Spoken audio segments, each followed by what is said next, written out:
Hofu yetu vile tumeweza kuendelea kuona na mvua jinsi inavyoendelea kunyesha, hofu yetu ni kwamba bado tunaona tutaendelea tu kuumia bado, kwa sababu katika manyumba saa hii maji imekuwa inatoka, hatujui hata inafunjika wapi. Madam,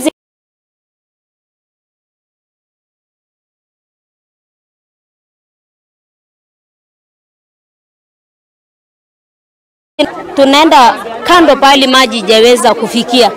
Serikali yake tunaomba wawe makini kutuangalia, kwa sababu hawa ndio tegemeo yetu na ni hawa ndio tunawaangalia. Kwa hakika kama hawa serikali yetu wanatutazama saa hii kulingana na ile hali tuko, tunaendelea kuangamia na hawa, kwa sababu sauti yetu ifikie president wetu, magavana wetu, wajaribu kutazama sio kijiji nusu ndio zimeweza kuangamia.